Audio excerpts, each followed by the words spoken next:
Good morning students, BSc third year की online classes में आपका स्वागत है। हम जब यूनिट और सिलेबस के बारे में डिस्कस कर रहे थे तो मैंने आपको बताया था कि मैं आपको सबसे पहले paper second complex analysis पढ़ाऊंगी।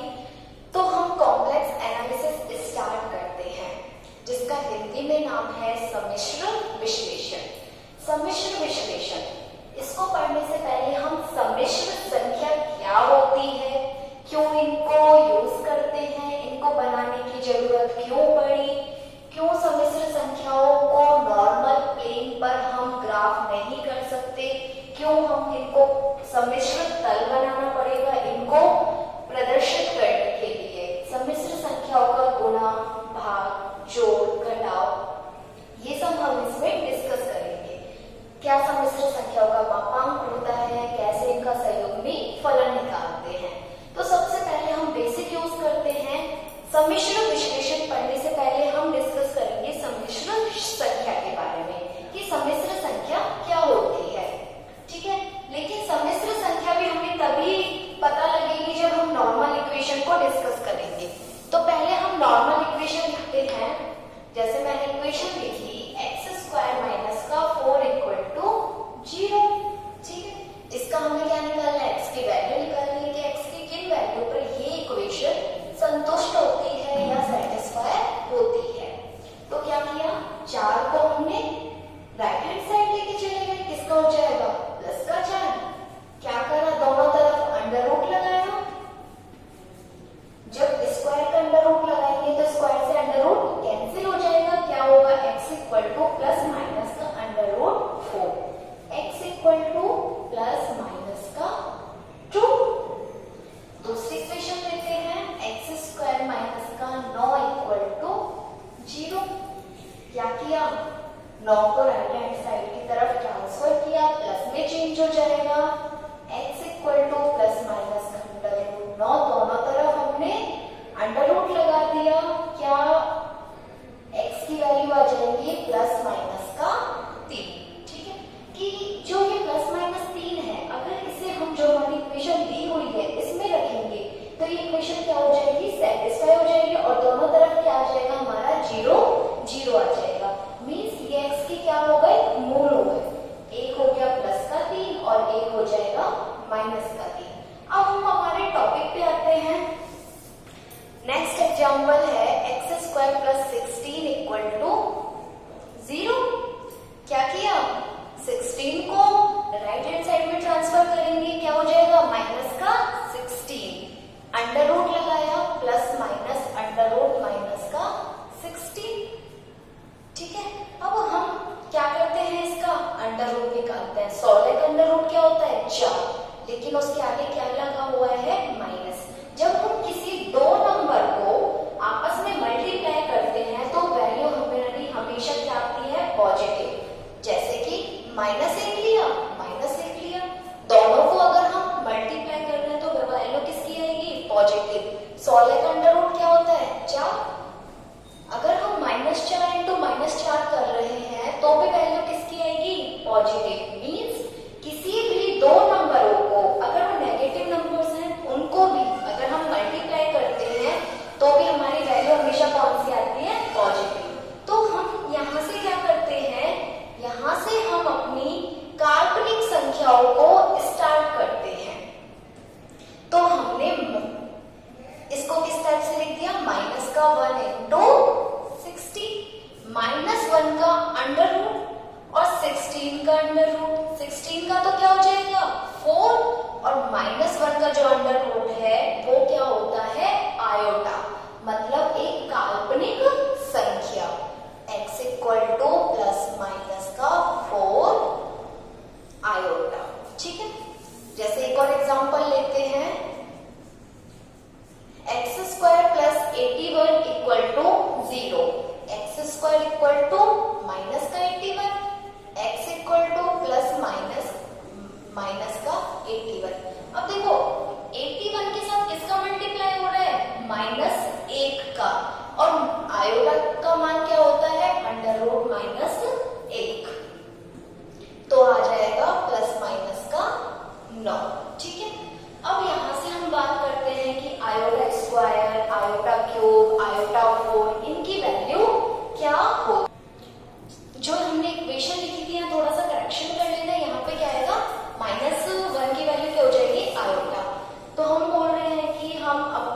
Iota के स्क्वायर, आयोटा क्यूब, आयोटा की पावर 4, इन सब के बारे में क्या करेंगे, डिस्कस करेंगे कि इनकी वैल्यूज क्या होती है।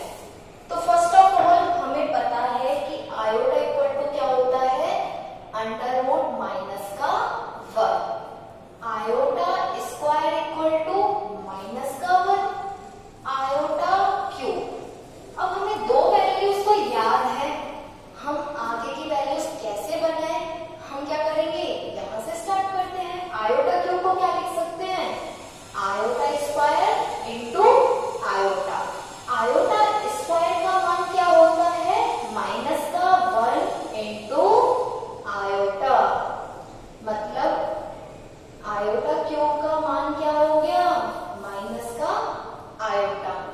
अगर हमें क्वेश्चन आ जाए कि आयोटा 4 की वैल्यूज निकालो, तो क्या करेंगे, आयोटा 4 को क्या लिख सकते हैं, iota square into iota square.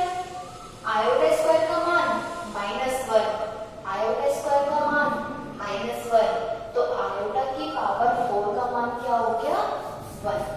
इसी तरह से हम आयोटा की 96वीं वैल्यू निकाल सकते हैं। तो आयोटा क्या हो गया हमारे पास, एक काल्पनिक संख्या।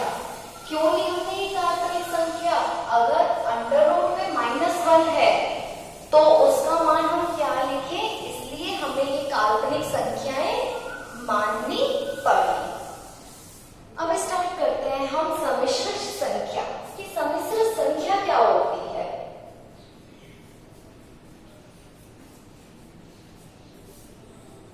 सम्मिश्र संख्या, सम्मिश्र संख्या दो भागों से मिलकर बनी होती है।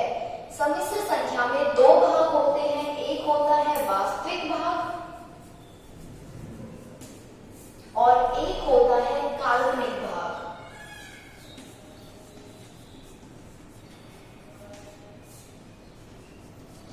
वास्तविक को हम बोलते हैं real part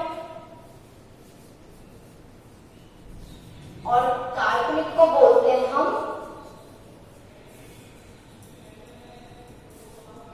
imaginary part. Okay, तो आफ्टर दैट कौन सा पार्ट वास्तविक होता है, कौन सा पार्ट काल्पनिक होता है, हम एक एग्जांपल से समझते हैं।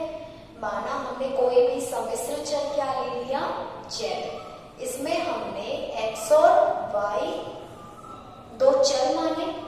x और y दोनों कहां से रिलेट कर रहे हैं, वास्तविक संख्या, जिसे किससे रिप्रेजेंट करते हैं, r से।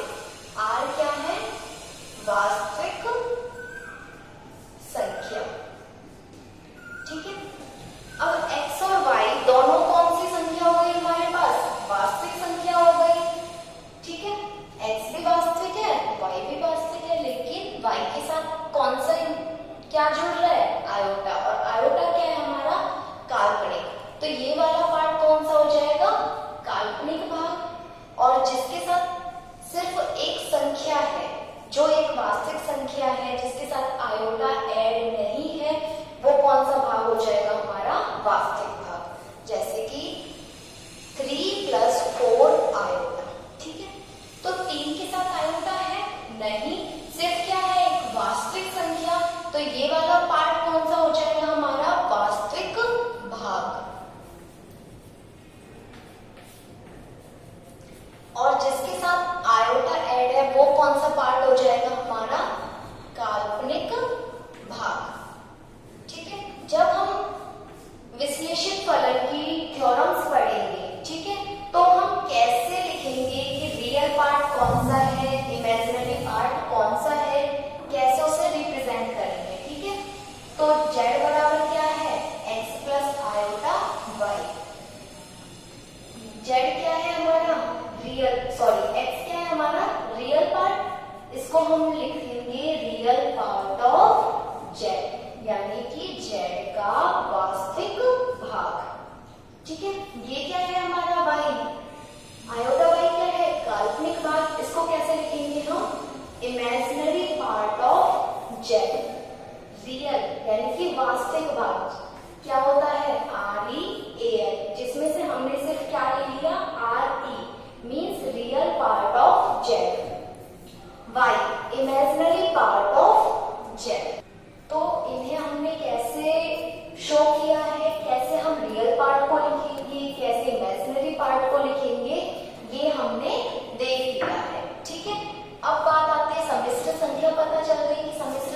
कौन सी होती हैं? वे संख्याएं जो दो भागों से मिलकर बनी होती है, मीन्स जिसमें एक वास्तविक भाग हो और एक काल्पनिक भाग हो। वास्तविक भाग को किस तरह से प्रदर्शित करते हैं, रिप्रेजेंट करते हैं? रियल पार्ट ऑफ जेड, और काल्पनिक को इमेजिनरी पार्ट ऑफ जेड।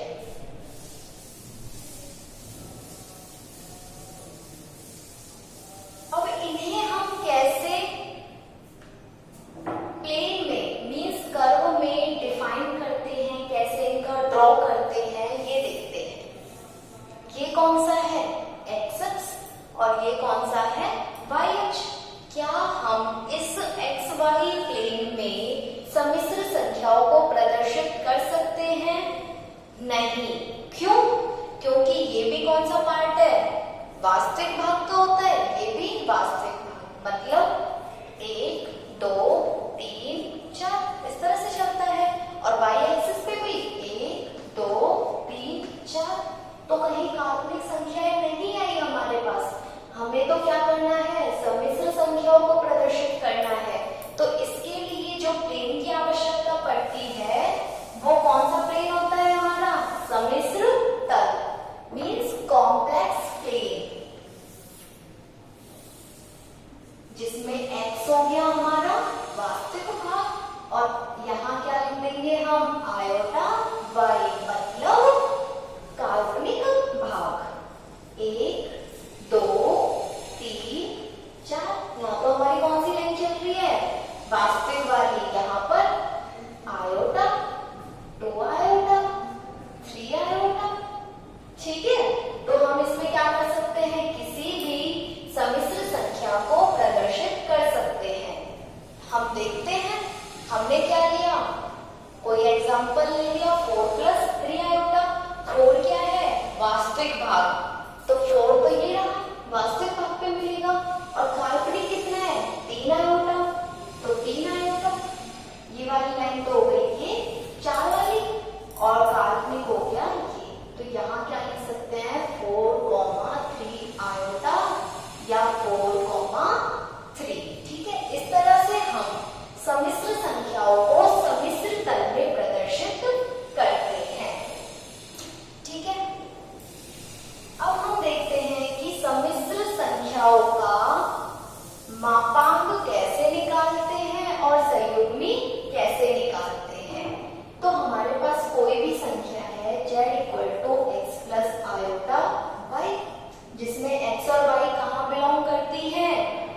दोनों रियल पार्ट में बिलोंग करती है, ठीक है। इनका संयुग्मी कैसे निकालेंगे? संयुग्मी मतलब z के ऊपर क्या लगा देते हैं? बार। जब x + आयोटा y के ऊपर हम बार लगा रहे हैं तो संयुग्मी मतलब क्या होता है? जो हमारा प्लस का साइन है वो माइनस के साइन में क्या हो जाएगा? कन्वर्ट। x माइनस का आयोटा y, तो z बार = x माइनस का आयोटा y। तो ये जो z बार है ये क्या कहलाता है? हमारा संयुग्मी, ठीक है।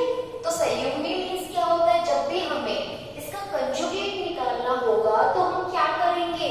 जो भी हमारा प्लस का साइन है, जैसे 4 + 3 आयोटा, इसका संयुग्मी निकाला तो क्या हो जाएगा? 4 - 3 आयोटा। अब ये कैसे आया हमें डीपली जाने की जरूरत नहीं है, सिर्फ हमारा सिलेबस में इतना ही है कि जब कंजुगेट या संयुग्मी पूछे तो प्लस के साइन को किसमें कन्वर्ट कर देना है? माइनस के साइन में। अब हम सम्मिश्र संख्या कौन सी होती है, क्या कैसे इसका संयुग्मी निकालते हैं, ये सब हम देख चुके हैं। अब हम देखेंगे कि हमारी जो संयुग्मी या निरपेक्ष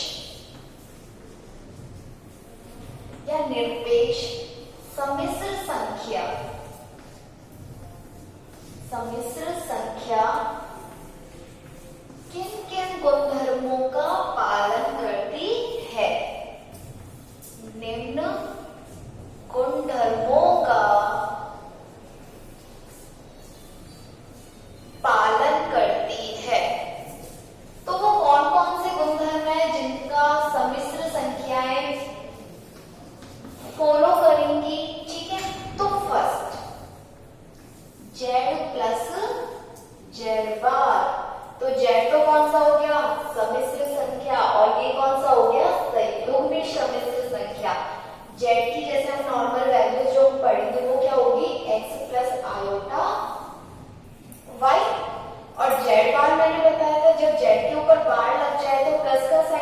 चेंज हो जाएगा माइनस के साइन में, x माइनस का आयोटा y।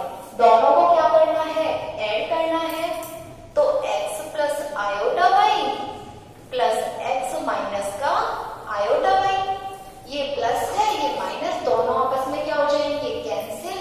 क्या बचा 2x, 2 जो x है हमने जब स्टार्टिंग में पढ़ा था कि x कौन सा पार्ट है हमारा, रियल पार्ट, और रियल पार्ट को हम कैसे लिखते हैं, रियल पार्ट ऑफ z। तो यहाँ x है, इसको हम क्या लिख देंगे, रियल पार्ट ऑफ z। ठीक है, ये हो गई हमारा फर्स्ट। अब हम पढ़ेंगे सेकंड कौन सा गुणधर्म है जिसे संयुग्मी सम्मिश्र संख्या पालन करती है। तो जो हमारा सेकंड गुणधर्म है वो है z माइनस का z बार। तो दोनों की वैल्यूज हमें पता है, z की वैल्यू क्या होती है, x प्लस आयोटा y, दोनों के बीच में साइन माइनस का, z बार की वैल्यू x माइनस का iota y, x plus iota y minus का x, माइनस का काम क्या करेंगे, अंदर मल्टीप्लाई कर देते हैं, minus minus plus iota y। ठीक है, x से x क्या हो गया, कैंसिल हो गया। ठीक है, हमारे पास क्या बचा, 2 आयोटा y, मतलब आयोटा y कौन सा पार्ट है हमारा, इमेजिनरी पार्ट ऑफ z। ठीक है, तो इसको क्या लिख सकते हैं कंप्लीट को, 2 इमेजिनरी पार्ट ऑफ z। तो ये कौन सी कंडीशन थी जिससे ये अप्लाई करेगी यार, फॉलो करेगी, सेकंड। अब हम पढ़ते हैं third condition.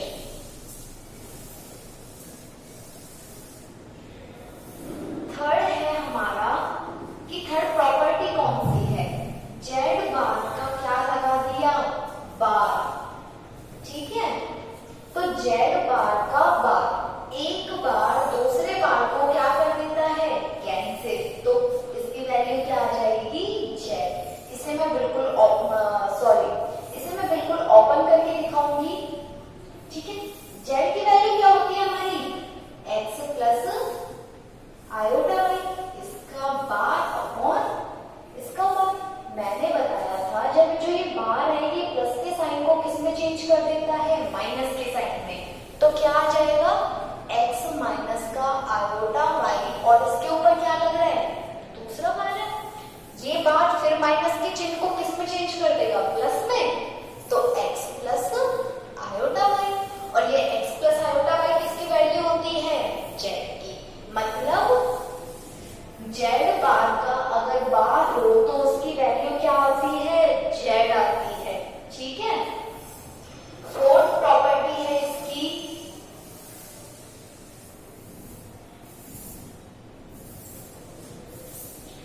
z1 plus z2 का बार। कि z1 प्लस z2 का बार क्या होगा, यहाँ माइनस भी लगा लो, दोनों प्रॉपर्टी एक साथ पढ़ लेते हैं।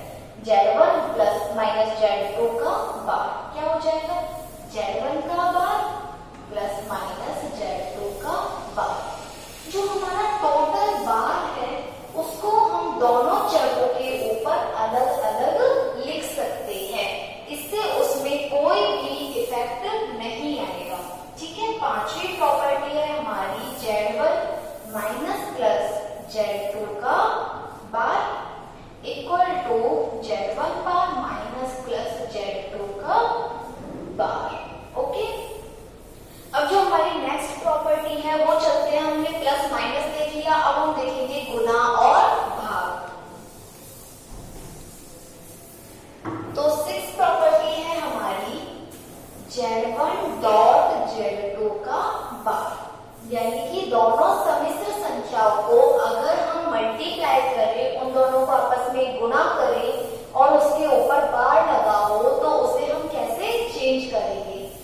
तो दोनों संख्या आपस में क्या हो रही है, मल्टीप्लाई हो रही है, और उनके ऊपर क्या है, बार। तो वो बार है जो दोनों पर क्या हो जाएगा, डिवाइड हो जाएगा। ठीक है, इसके बाद हम पढ़ेंगे भाग वाली प्रॉपर्टी। दोनों को क्या करा हुआ है, डिवाइड, और उसके ऊपर क्या लगा हुआ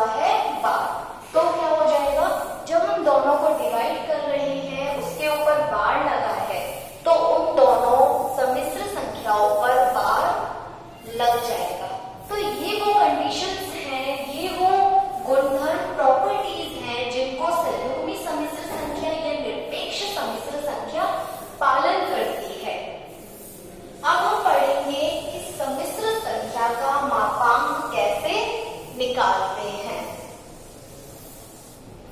सम्मिश्र संख्या का मापांक,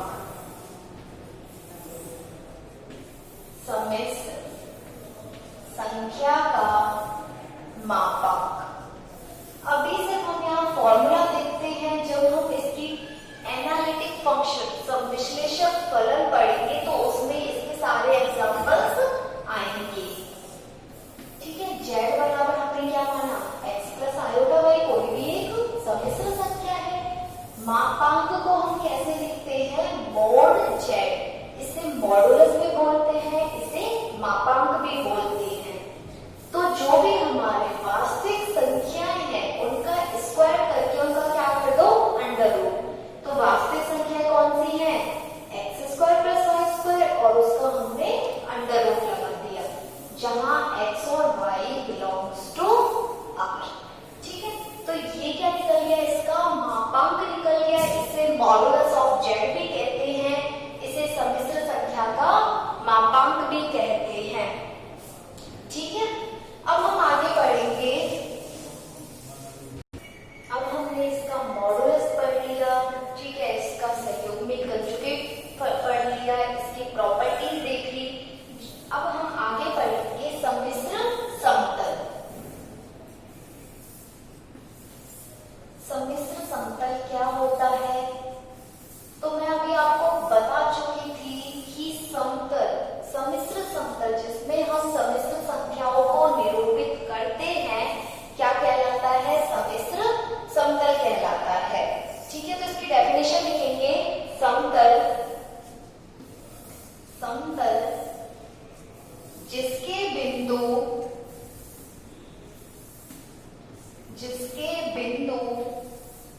सम्मिश्र संख्याओं को निरूपित करते हैं, सम्मिश्र संख्याओं को निरूपित करते हैं,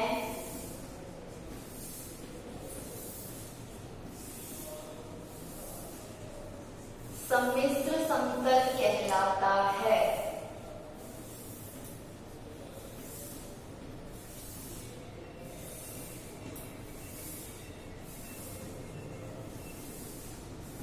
तो मैंने बताया था कि सम्मिश्र समतल में एक तो होगा रियल पार्ट ऑफ z और दूसरा क्या हो जाएगा, इमेजिनरी पार्ट ऑफ z।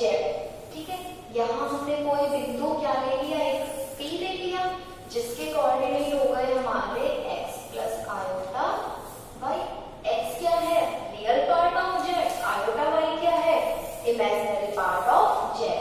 इस बिंदु को हमने इसके सेंटर पॉइंट से मिला है। ठीक है, जहां कोऑर्डिनेट क्या है इसके, 0,0।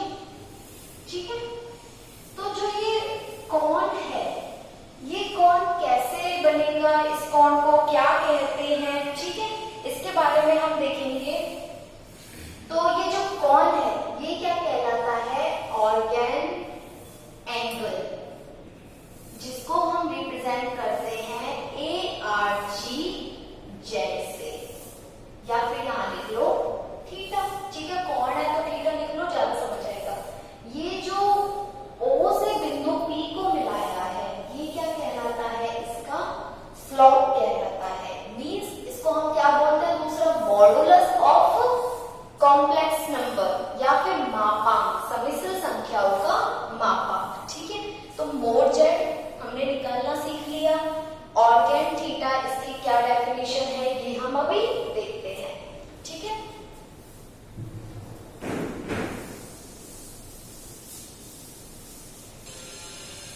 तो अब हम देखते हैं कि कोणांक की क्या परिभाषा होती है। जो हमारा प्लेन है वो यही है, real part of z, imaginary part of z। हमने कोई बिंदु P माना जिसे उसके केंद्र बिंदु से मिला दिया। ठीक है, ये क्या कहलाता है, हमारा मॉडुलस ऑफ z या उसका मापांक कहलाता है। ये क्या होगा, ऑर्गेन ऑफ z। ठीक है, अब इसकी क्या डेफिनेशन है कोणांक की, तो कोणांक की डेफिनेशन लिखो। कोणांक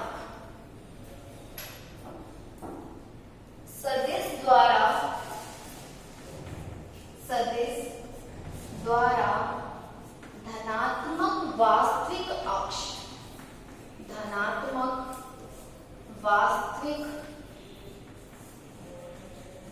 अक्ष,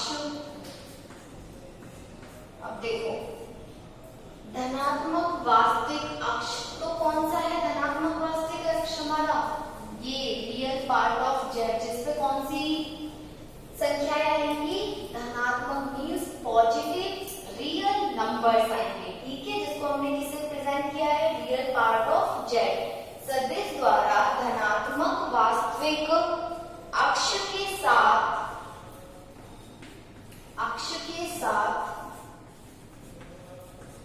बनाया गया कोण थीटा को